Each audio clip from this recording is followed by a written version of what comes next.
Atos 4:18 diz assim: então, chamando-os novamente, ordenaram-lhes que não falassem, nem ensinassem em nome de Jesus. Mas Pedro e João responderam: julguem os senhores mesmos, se é justo aos olhos de Deus obedecer aos senhores e não a Deus. Pois não podemos deixar de falar do que vimos e ouvimos. Podem sentar. Senhor, nós colocamos a Tua palavra aqui, Pai, ó Deus, para que seja, ó Deus Santo, o divisor de águas dos nossos pensamentos, aquela que nos oriente, ó Deus, aquela que nos orienta, aquela que nos conduz, seja a Tua palavra, Senhor, e não as palavras dos homens, que nós não sejamos conduzidos, Pai, pelos modismos, não sejamos conduzidos pela nossa carne, pelas tradições familiares, não sejamos conduzidos por aquilo que achamos, mas sejamos conduzidos pela Tua palavra, ó Deus, e que a nossa mensagem, a pregação da nossa vida, seja daquilo que vimos e ouvimos. Ó Deus Santo, nos dê experiências contigo, fala aos nossos corações pela palavra, fala aos nossos corações, Senhor, pelo mover do Teu Espírito Santo. Senhor, nos ajuda a viver em santidade. Deus, nos ajuda a ter um exemplo, ser exemplo dos fiéis. Nos ajuda, Senhor, ó Deus Santo, a não andarmos, Senhor, segundo o padrão deste mundo, a medida desse mundo, mas segundo, Senhor, o Teu padrão expresso claramente na Tua palavra, Pai. Em nome de Jesus, amém, Senhor.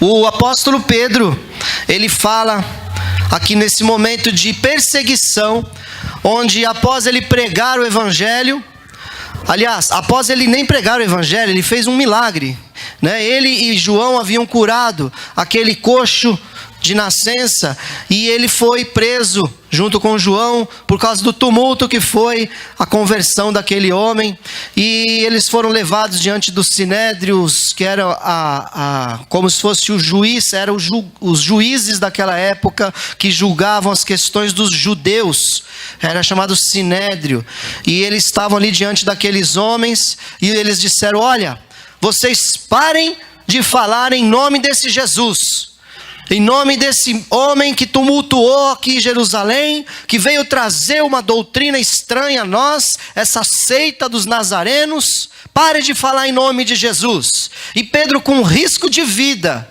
nesse momento, com toda a autoridade, ele diz: olha, o Senhor mesmos vão julgar agora. Interessante que ele fala para eles acessarem aquilo que eles tinham no coração deles. Olha, vocês também conhecem a palavra de Deus. Vocês conhecem a mesma palavra que eu conheço. Vocês também vão na sinagoga como eu. Vocês vão no templo como eu. Vocês foram doutrinados na palavra e vocês viveram experiências com o Deus de Israel, o Deus que tirou nossos antepassados do Egito e trouxe essa terra que não era nossa, foi dada a nós pela mão forte do Senhor. Julguem os senhores mesmos, se é melhor, aos olhos de Deus, obedecer ao que vocês estão dizendo ou obedecer a Deus. Pois olha, me desculpe, mas eu não posso deixar de falar de tudo aquilo que eu vi e de tudo aquilo que eu ouvi. Pedro não estava falando de teorias, ele não estava falando de coisas que disseram para ele, não. Ele estava falando de uma experiência pessoal com o Cristo. Uma experiência pessoal com o Espírito Santo de Deus. Ele vivia o que falava e falava o que vivia. Ele diz aqui, na sua primeira carta, no capítulo 4, versículo 11, escute aí para você não se perder, preste atenção em mim aqui. Se alguém fala, faça-o como quem transmite a palavra de Deus.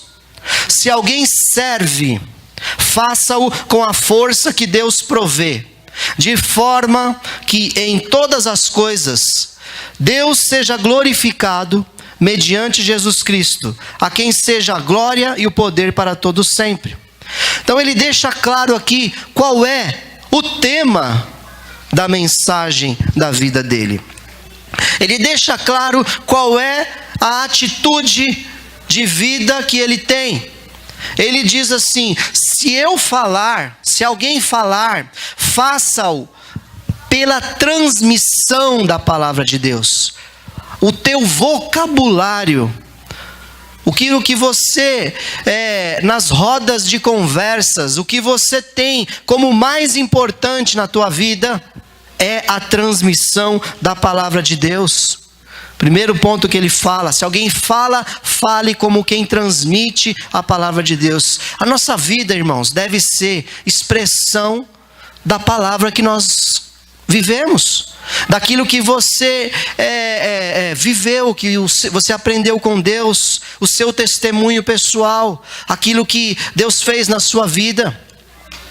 Se em toda roda de conversa, e até mesmo nas nossas rodas de conversa, você só sabe falar do futebol, da política, você só sabe falar dos acontecimentos científicos, ou das maquiagens, ou da comida, ou sei lá, de tantos assuntos aí que não são pecado, porém, não sai da sua boca outro assunto.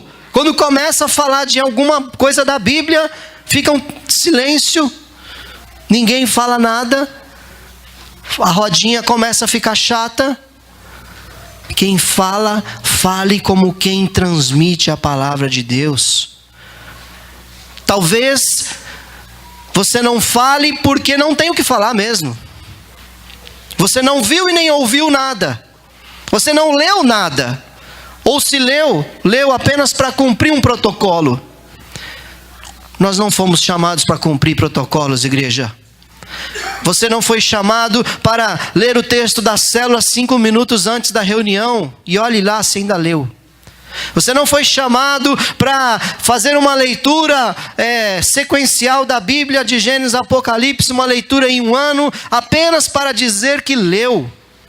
Você não foi chamado para isso. Você foi chamado para conhecer as Escrituras e o poder de Deus, para você não errar, para você conhecer o seu Deus, e para você ter um testemunho daquilo que você tem vivido, do que o Senhor tem feito na tua vida. Eu me lembro que na minha história religiosa, ela começa muito cedo. Eu procurei Deus em muitos lugares, e sempre fui bastante profundo em tudo que eu procurei. Fiz primeira comunhão, trabalhei na sacristia, coroinha do padre, servia lá a hóstia, ajudava ele.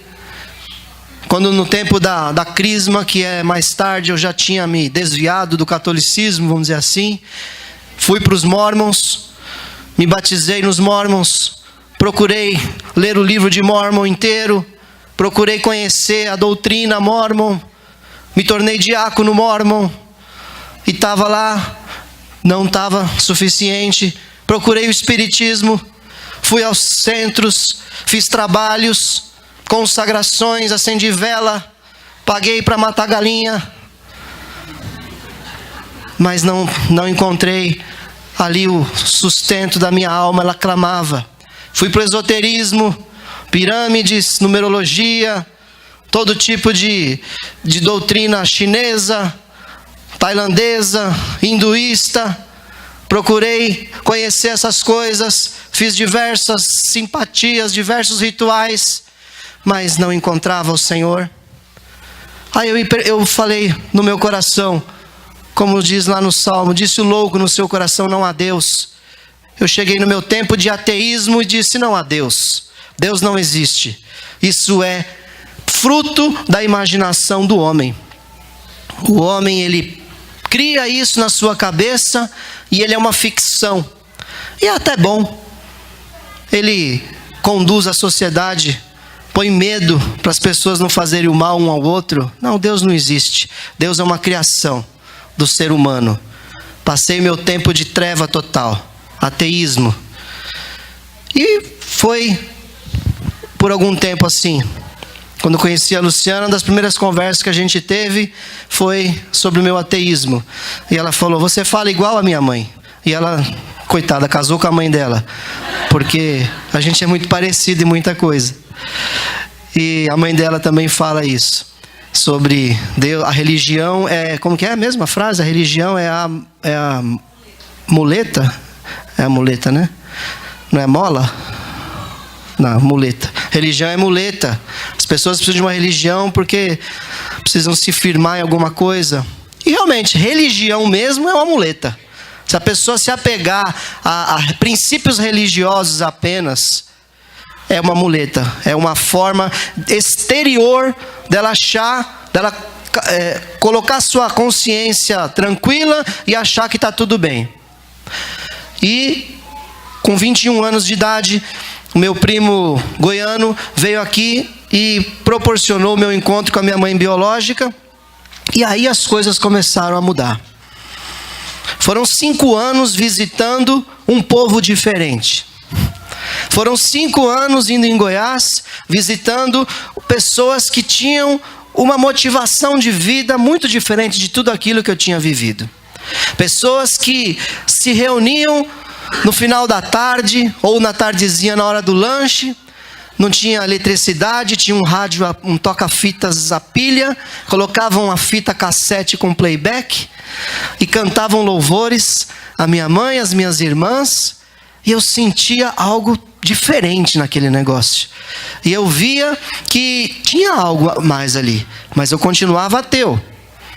E dizendo que morreu, acabou, que eu não era diferente daquela vaca e nem daquele cachorro. Que era tudo igual, veio e vai. Foram 5 anos de resistência. Mas o testemunho daquelas pessoas que falavam do que elas tinham visto e do que elas tinham ouvido, que demonstrava o Espírito Santo na vida delas, e nunca aconteceu deles me chamarem numa mesa, sentar e falar assim: olha, vou pregar o evangelho para você, é assim, se você não se converter você vai para o inferno. Nunca aconteceu. Eles pregavam com testemunho, lançavam uma palavra aqui, uma palavra ali, mas era testemunho. Eles falavam do que viam e do que ouviam. E não é porque eram boas pessoas, não. Porque eu hoje conheço de perto, é porque o Senhor transforma mesmo o ser humano. É a expressão da transformação de um coração podre, ruim, transformado pelo Espírito Santo.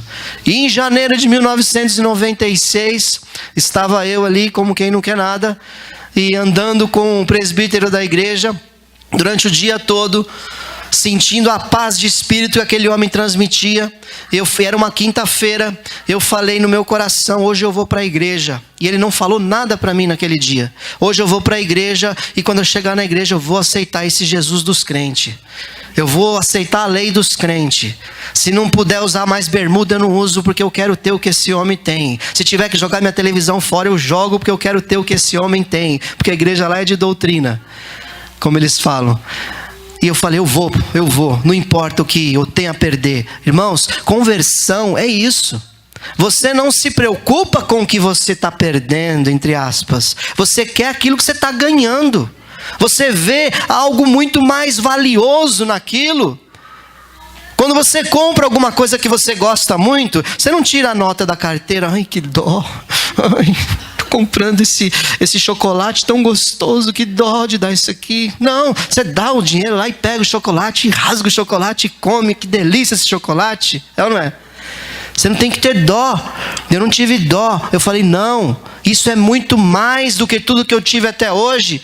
E ali quem pregou naquela noite, esse mesmo presbítero. Eu era tão tapado que eu não lembro nada do que ele falou. Não consegui absorver nenhuma frase, né? E aquela pregação assim, né? Que a gente, não sei se vocês conhecem, né? Acho que o Carlinhos, cadê o Carlinhos? O Carlinhos e a Regina devem estar mais acostumados com isso, né, Carlinhos? Eles vieram também da mesma origem, né?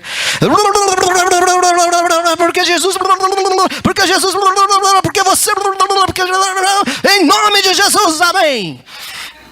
Quem quer aceitar Jesus? Eu. Glória a Deus. Foi assim. E eu, há 22 anos que eu vivo experiências sobrenaturais com um Deus vivo, que me mostrou que as religiões não são suficientes, que o ateísmo é uma loucura e que Deus é vivo, real e presente. A nossa vida deve ser expressão disso. Se o Senhor voltar hoje, estou tranquilo, Não porque eu sou melhor do que ninguém, mas porque eu entendi o meu lugar no reino de Deus. Entenda o seu lugar no reino de Deus, e você vai fluir no seu chamado. Então, o seu exemplo de vida, ele deve ser muito constante, contínuo. Porque olha, às vezes a gente pensa que qualquer coisinha passa, tá tudo bem. Mas aqui, ó, eu acho que é no capítulo 4 de Atos. Deixa eu ver. Não, é no capítulo 2. No capítulo 1. No capítulo 1 de Atos, tem uma frase muito grave que o apóstolo Pedro diz. Ele fala assim, no versículo 19, ele fala a respeito de Judas. Todos em Jerusalém ficaram sabendo disso, de modo que na língua deles esse campo passou a chamar-se Aceldama, isto é, campo de sangue. Aqui ele fala do suicídio de Judas. Todo mundo ficou sabendo que um dos 12 apóstolos de Jesus suicidou. Foi lá e se matou. Foi um péssimo testemunho. O evangelho já começa aqui com uma coisa ruim, dizendo, ele não conseguiu, tá vendo? Não era tão bom assim. Será que Jesus realmente é o Messias? Será que o Messias ia permitir que um dos seus discípulos suicidasse? Já que ele é tão poderoso. Dizem que ele ressuscitou Lázaro, dizem que ele curou o cego, que todo mundo, recebeu curas e bênçãos, que ele andou sobre o mar e fez tantos sinais e maravilhas e não pôde cuidar de Judas. Então foi péssimo o testemunho. Então nós temos que tomar cuidado, porque o nosso testemunho pode fechar as portas da salvação para as pessoas. Deus perdoa, verdade, Deus perdoa. Você erra, Deus perdoa, mas a consequência é muito grave. Já pensou, a gente chega lá no céu e abre-se os livros, como diz a palavra do Senhor, abriu-se outro livro, que é o livro da vida, seu nome está lá, glória a Deus, mas abrem-se os livros. A Bíblia fala de livros. Tudo aquilo que nós fazemos fica registrado num livro. O livro da sua vida, não o livro da vida. O livro da sua vida existe no céu. E ele será aberto e será lido. E a Bíblia fala que tudo o que foi feito escondidinho será pregado em cima dos telhados. Ou seja, todo mundo vai saber. Se você tem vergonha hoje, você imagina lá, diante de toda aquela multidão, o seu livro sendo lido. No dia tal, o Marcelo cobiçou. No dia tal, o Marcelo teve inveja. No dia tal, o Marcelo mentiu. No dia tal, o Marcelo roubou. Tudo será lido. Mas glória a Deus, se o meu nome está no livro da vida, será dito, no dia tal, Marcelo recebeu Jesus como seu Senhor e Salvador, e todos os seus pecados foram cancelados. Glória a Deus por isso. Mas tudo, diga, tudo tem consequência. Tudo. E aqui foi um péssimo testemunho para o Evangelho. Um bom testemunho, Um bom testemunho. Atos 22:17 diz assim: quando voltei a Jerusalém, estando eu a orar no templo, caí em êxtase. Vou esperar você achar.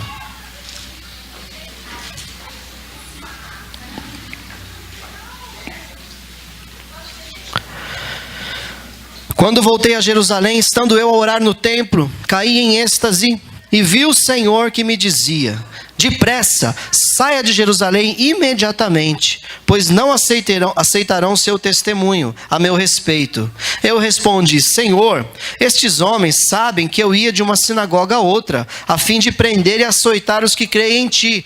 E quando foi derramado o sangue de tua testemunha Estevão, eu estava lá, dando minha aprovação e cuidando das roupas dos que o matavam. Então o Senhor me disse: vá, eu o enviarei para longe aos gentios.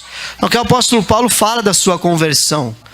Ele estava completamente enganado, como eu estava, indo para um caminho contrário ao caminho de Deus, e ele encontra Deus no meio do caminho de uma forma súbita, marcante. Ele cai do seu cavalo, fica cego com aquela luz que brilha, vai até a cidade, Lá Deus fala com um homem chamado Ananias, que vai lá e ora por ele, impõe as mãos, cai como que escamas dos seus olhos, ele enxerga. O Ananias fala que ele é um vaso escolhido por Deus, e fala para ele se batizar rapidamente, lavar os seus pecados, ser perdoado.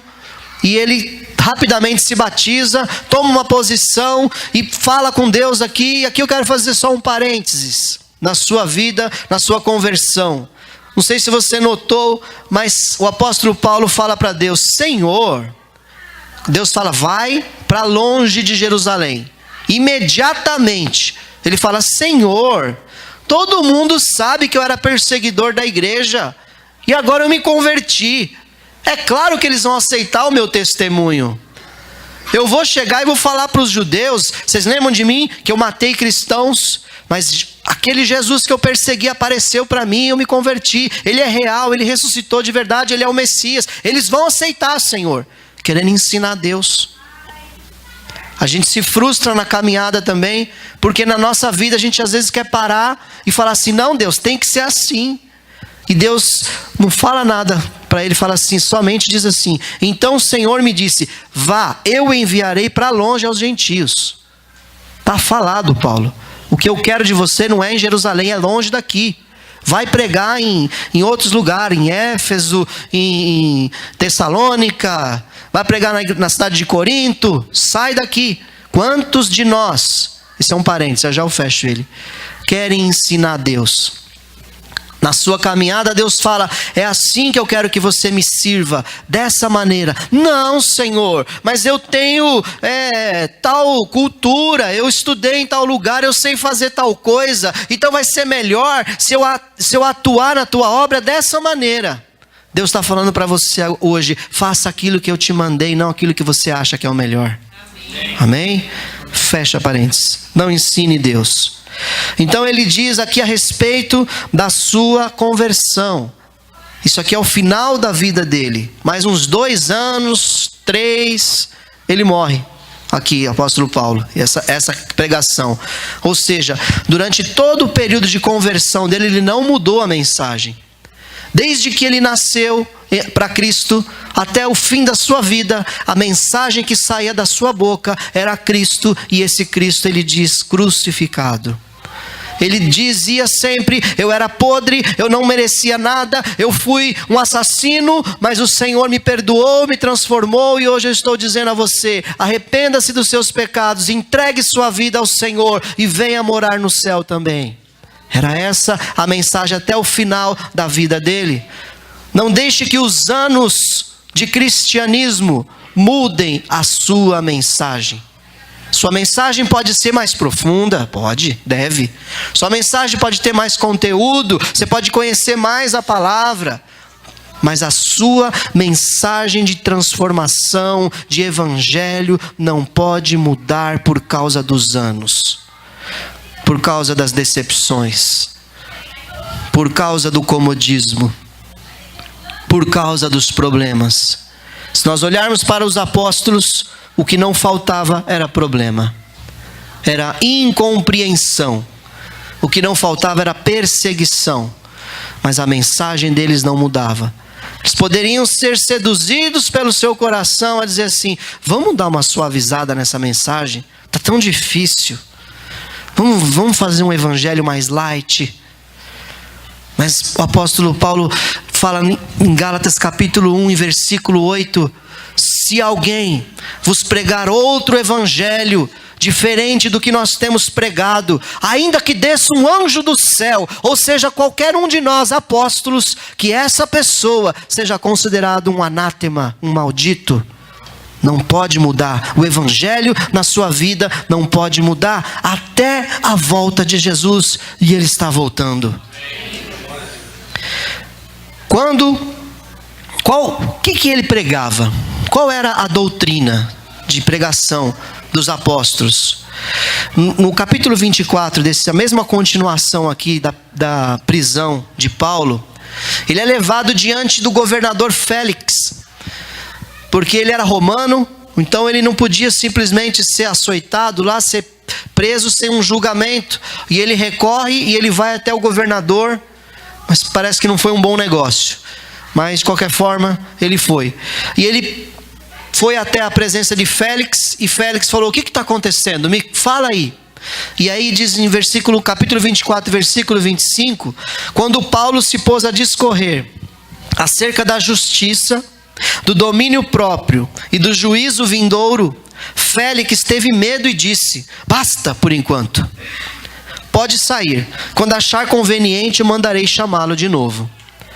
A mensagem que Paulo estava pregando para o governador era uma mensagem de justiça, de domínio próprio e de juízo final. Essa mensagem tem que estar também na nossa boca. Justiça não é justiça leis de justiça. Justiça aqui significa atitudes de justiça. Jesus fala em Mateus capítulo 6 e versículo 33, buscai antes o reino de Deus e a sua justiça, e as demais coisas vos serão acrescentadas. O reino de Deus tem uma justiça, tem um modo de agir. Como deve ser o comportamento de um cidadão do reino de Deus? Existe um padrão, existe algo esperado. Um cidadão do reino de Deus não mente, um cidadão do reino de Deus não engana, um cidadão do reino de Deus não deixa de ser exemplo no seu trabalho, fazer sempre o melhor, como se fosse para o Senhor, como estudamos na célula essa semana. Um cidadão do reino de Deus, ele tem sim uma aparência exterior impecável, ele deve mostrar que dentro dele há um Deus santo, e isso faz com que ele tenha atitudes que correspondam a esse Deus que mora no seu coração. Santidade nas suas atitudes, santidade nas suas palavras. As pessoas devem esperar de você que você seja ético.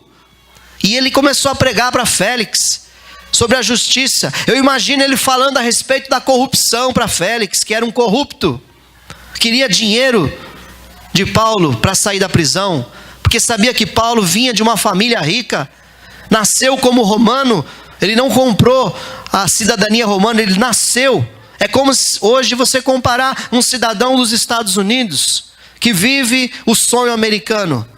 Era o apóstolo Paulo. Ele tinha uma família rica. A profissão dele era de construtor de tendas. Construtor de tendas. Essa era uma profissão de filhinho de papai. Não era qualquer um. Ele tinha uma boa posição social. Então o Félix queria ganhar dinheiro para soltá-lo, mas ele não deu dinheiro. E ele começou a pregar sobre corrupção para Félix, começou a pregar sobre mentira, sobre adultério, começou a pregar a respeito de fornicação, começou a pregar a respeito de práticas ilícitas, e começou a pregar também a respeito das coisas certas a serem feitas, como Jesus pregou.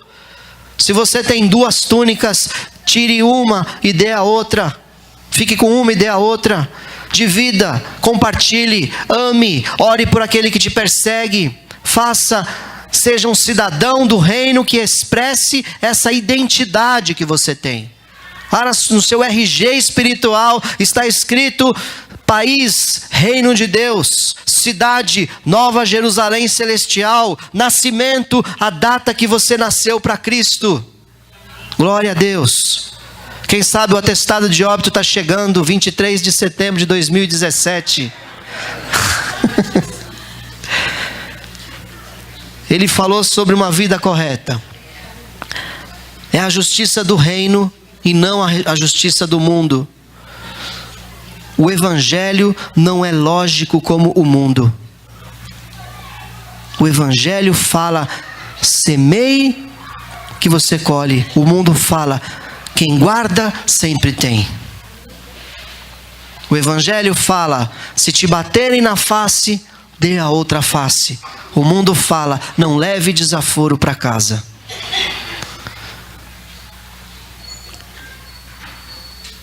Evangelho é algo muito sério. Evangelho é coisa para valente. Evangelho não é brincadeira. Evangelho é mudança de vida. Evangelho é mudança de vida. Evangelho é mudança de vida. Nós precisamos expressar isso, igreja. Jesus está voltando. Não espere aplausos. Não espere que as pessoas digam: ah, que gostoso, como é bom ser evangélico.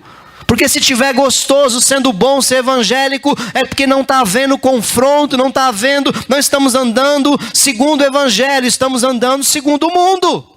Há que haver sim olhos, boca torta para nós. Há que haver sim pessoas que não topam a gente. Há que haver sim, porque nós confrontamos o pecado. Você confronta o pecado quando você não aceita uma atitude que fazem lá no teu trabalho. Quando a rodinha começa a ficar profana, obscena, você sai da rodinha. Quem é esse aí? Por que ele saiu da rodinha? Quando alguém te conta uma piada indecente, você olha para a pessoa e não dá risada, ainda que seja mais engraçada.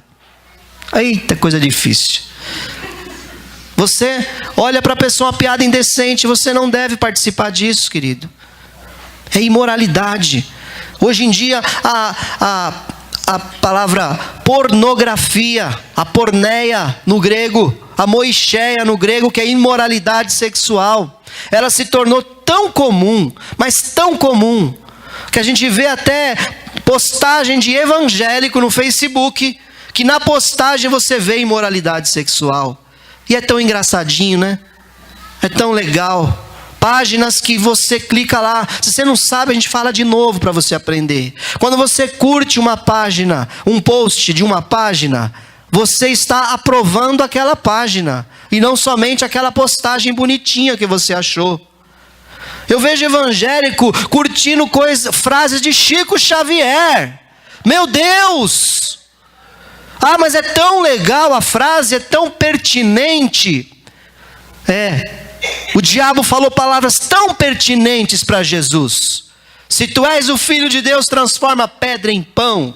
Nossa, pertinente. Ele estava com tanta fome, 40 dias de jejum. Preste atenção, que testemunho você dá. Quem você apoia. Se você apoia, você anda com ele.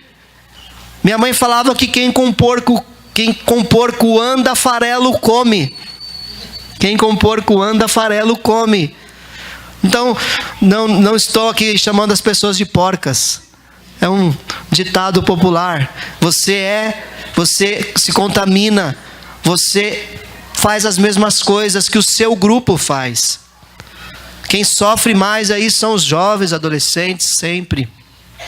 Escola, no meu tempo, não era tão difícil como hoje. Está cada vez pior. Nós vemos isso nas crianças. As crianças hoje, elas dão desculpas para não ir à igreja. Aquelas desculpas que a gente só ouvia dos adultos. Ah, não, sabe o que é? É que o Michel Temer vai na minha casa, eu tenho que fazer um café para ele, para receber ele. Sabe, umas coisas mais absurdas, para não vir na igreja. E as crianças hoje estão fazendo isso. A escola é um reflexo do império das trevas que está dominando esse mundo, irmãos. Está terrível. Minha sobrinha se formou agora em fisioterapia em Goiás. E ela, durante todo o período da faculdade, numa faculdade na cidade de Jataí, que tem menos de 200 mil habitantes, é uma cidade até grande em Goiás, mas é interior. A terra lá é vermelha, tem muita rua de terra. Você anda um pouquinho, você já cai dentro de uma fazenda lá. É interior. Está tão corrompido, ela falou, que quase todas as meninas do curso dela são bissexuais. É um ou outro que se salva. A imoralidade chegou num nível extremo. Isso era dessa mesma forma, não é só de agora isso. Isso acontecia 2000 anos atrás. Quando o evangelho foi estabelecido, isso era o comum. Todos os homens tinham o seu moço. Os banhos romanos lá eram de homens e ali havia prática de homossexualismo liberalmente. Alexandre o Grande, foi um grande conquistador, morreu com 32 anos de idade, mas foi o maior conquistador que teve em tão pouco tempo. Ele era homossexual. A frase da época que se dizia dele era assim, que ele era um bonitão. Alexandre, o homem de todas as mulheres e a mulher de todos os homens. Era esse o jargão que se dizia de Alexandre o Grande, conquistador grego. Quem mudou isso foi o cristianismo. Foi quando a igreja se estabeleceu. Foi quando o evangelho começou a ser pregado, as pessoas foram sendo transformadas, e nós vimos isso sendo transformado, e voltou. Algumas décadas, poucos séculos atrás, voltou tudo isso. Aonde estava a igreja quando tudo isso tomou força novamente? Falta de testemunho, falta de pregar o evangelho, igreja brigando com igreja falando que é melhor que a outra, debatendo se é predestinação ou se não é predestinação, debatendo se Jesus volta no começo da tribulação, no meio ou no fim. Enquanto isso, a igreja se dividindo e Satanás tomando conta da sociedade, destruindo as crianças. As crianças lá da favela, elas têm intimidade sexual desde pequenininho, lá naquelas vielas lá, entre elas. Estão sendo deformadas desde a tenra infância nessa área. A imoralidade sexual. Porque a igreja não está posicionada. A igreja está pensando no dia de amanhã, no dinheiro, na promoção, no salário, na honra, em construir grandes templos, em parede de mármore. Enquanto isso, as vidas indo para o inferno. Falta de testemunho pessoal. Não tem visto e não tem ouvido nada de Deus. E eu não estou falando de fora, viu? Isso é para nós, porque eu estou pregando para nós. Então cada um de nós aqui tem que se posicionar e ver que tipo de testemunho que nós temos dado. Então, o cristianismo é uma vida correta. Ele fala também do domínio próprio. Ele prega aqui sobre a justiça e sobre o domínio próprio. Domínio próprio é fruto do Espírito. Gálatas 5:22 são 9 partes do mesmo fruto do Espírito, que começa com amor e termina com domínio próprio. Domínio próprio é algo que você só consegue através do Espírito Santo de Deus. O próprio apóstolo Paulo prega dizendo assim: o bem que eu quero fazer, esse eu não faço, mas o mal que eu não quero, esse está sempre perto de mim. Ele lutava com isso, mas ele tinha o Espírito Santo de Deus na sua vida e ele conseguia. Nós também podemos conseguir, mas você não vai conseguir se você lutar com a sua própria força. Você precisa ser cheio do Espírito Santo de Deus. Você precisa, e o Espírito Santo de Deus é a pessoa de Deus que veio morar dentro de nós, e ele é uma pessoa sensível. Ele é uma pessoa que não compactua com o pecado. A Bíblia fala que ele se entristece, a Bíblia fala que ele se extingue, ele sai de dentro de nós. E Jesus fala que a casa fica vazia e toda bonita, toda adornada. E a pessoa vive por um tempo até sem o Espírito Santo, com uma aparência exterior, achando que está tudo bem. Mas a Bíblia também fala que o demônio que saiu daquela pessoa, quando ela se converteu, ele sempre volta e procura para ver se a casa está vazia. E ele encontra a sua casa vazia e traz junto com ele 7 demônios, e o estado daquela pessoa torna-se pior do que o primeiro. É muito sério nós deixarmos o Espírito Santo entristecido. Se ele sair de dentro de nós, fica mais difícil. Porque agora tem 8 demônios atuando na vida daquela pessoa, conforme Jesus orienta. Então, o domínio próprio, ele precisa ser uma meta na nossa vida. Você precisa buscar aonde você tem dificuldade, qual é a sua área de fraqueza. Essa é a área que você precisa ter mais atenção, mais dependência do Espírito Santo. Se você colocar um prato de jiló na minha frente, eu vou olhar para ele, se eu estiver em jejum, não vai fazer muita diferença para mim. Porque eu não gosto. Até como, mas não gosto. Agora bota um prato de frango, galinhada, caipira. Eita Jesus, com piqui ainda. Nossa Deus, aí você pegou o goiano aqui. É tentação, domínio próprio. Você precisa do Espírito Santo de Deus, amém, igreja? E ele prega também sobre o juízo vindouro, o dia do juízo final, o tempo que vai chegar. Você deve estar preparado para isso. Atos 24 e 26 fala que nem todo mundo está interessado nisso, que eu já citei aqui. Ao mesmo tempo esperava que Paulo lhe oferecesse algum dinheiro, pelo que mandava buscá-lo frequentemente e conversava com ele. O apóstolo trazendo uma mensagem aqui de justiça, de domínio próprio, de juízo final, e o homem querendo dinheiro dele. corrupto, ladrão, não usava da sua posição para abençoar o povo, só queria seu próprio benefício. Mas o juízo final, ele está muito próximo. Os dias estão... Eu sou muito antenado nas questões astronômicas, em coisas proféticas. Gosto disso, sempre aprendi que deveria estar atento aos sinais. E preguei dia 9 de julho aqui antes de viajar, deixei a bomba com os pastores e fui embora. Sobre os sinais no céu, na lua, nas estrelas, sinais na terra. Tem muitos sinais juntos acontecendo, mas eu quero te dizer, igreja, eu não estou aqui dizendo que vai ser agora, pode não ser. Tem tantas interpretações diferentes que podem ocorrer. Pode ser o toque da trombeta e o início das coisas. Pode acontecer os 2 dias da festa das trombetas. Podem ser 2 anos. Quem garante que não vai ser no final da festa das trombetas? Temos aí um período aí de setembro até abril de 2018. Em abril de 2018 faz 70 anos que Israel se tornou uma nação. Isso também é uma marcação profética. Então você percebe que não é tão simples assim. Mas o juízo final chegará para todos nós. É um dia que Jesus deixou declarado claramente na palavra, e Ele só deu um alerta para nós: esteja atento, preste atenção nos sinais, olhe para cima. Quando vocês verem todas essas coisas acontecendo, saiba que a redenção de vocês está próxima a redenção, irmãos. Está muito próximo. Jesus está... Eu imagino lá no céu um certo burburinho, um certo movimento. O Filho de Deus se levantando do seu trono, indo em direção ao arcanjo, e o arcanjo pegando a sua trombeta. Quem sabe o arcanjo já está abaixando para pegar a trombeta, para colocar na sua boca aquele grande chofar celestial, oh, rabacandarabachai, quando ele vai tocar aquela trombeta, e a igreja será arrebatada, como num piscar de olhos, como o raio vai do oriente ao ocidente. O Senhor vai levar a sua igreja, a sua noiva, e haverá festa no céu, haverá bodas do Cordeiro.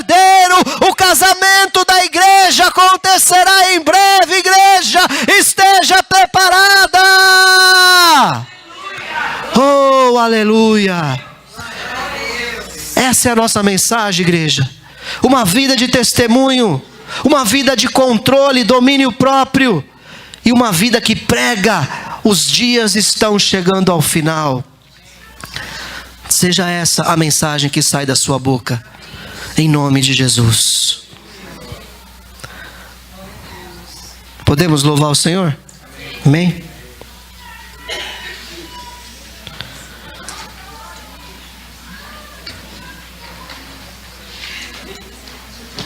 Algumas pessoas ficaram bem preocupadas com essa mensagem de setembro.